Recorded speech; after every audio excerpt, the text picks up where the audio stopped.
So ayan nga Kuya Poying, ipaliwanag mo nga sa amin yan yung binaston. Guys, mabilis na video lang to at guguluhin ulit natin si Bro Poying dito sa kanyang gawaan. So meron kasi ditong balisong na napakaganda. No bro, no? At yung balisong na kasya sa bote.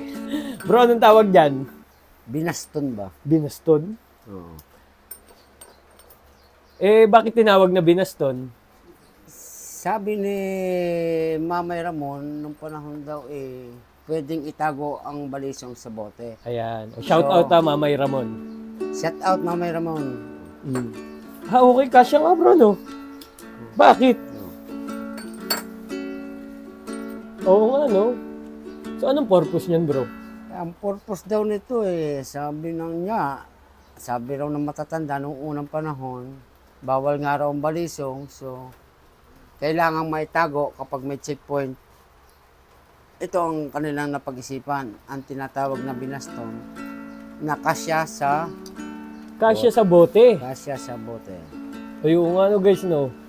Oh, so maganda siya pag itatago natin, no? Ayan.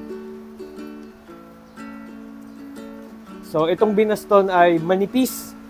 Ano mga size ng binaston, Kuya Poying? Ang binaston na ginagawa ko is 16 cm, 16 cm, 20 cm, 20 cm, at 24 cm lang. 24 cm. Kasi pagka nakakuha tayo sa 29 cm, lalong napakahirap na. Dahil maliit. Maliit na, mas mahaba, mahirap ng tansyahin ba? Mahirap ng gawin. So ito bro, Kuya Poying, binaston din to? Oo, binaston din yan. Ayan guys, so binaston. Anong size na ito, Kuya Poying? 20 cm din. 20 cm. Bayoneta. Bayoneta. Bearing. Itong isa. Bayoneta rin, bearing. At ito naman. Tapos itong isa. Bayoneta kigel. Ito Kuya Poying, no? Conceal para mabilis itago, no? Oo. So ayan guys, oh. Pag binuksan mo siya ay napakanipis lang. So yun yung daliri ko.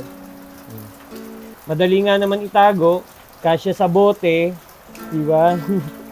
sa yung bulsa ay may tatago mo agad. Pakita ko sa inyo guys yung binaston. Yan. Ito ay gawa dito sa gawaan ni Kuya Poying. And guys, no, message na lang kayo sa kanya pag gusto ninyong magpagawa ng mga ganitong klaseng balisong.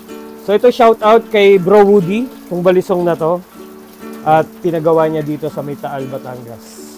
Bye-bye! Shout out sa inyo lahat. God bless. Tag-ulan ngayon dito, oh. Grabe maulan, oh. Guys, oh. Maulan. Yun, oh.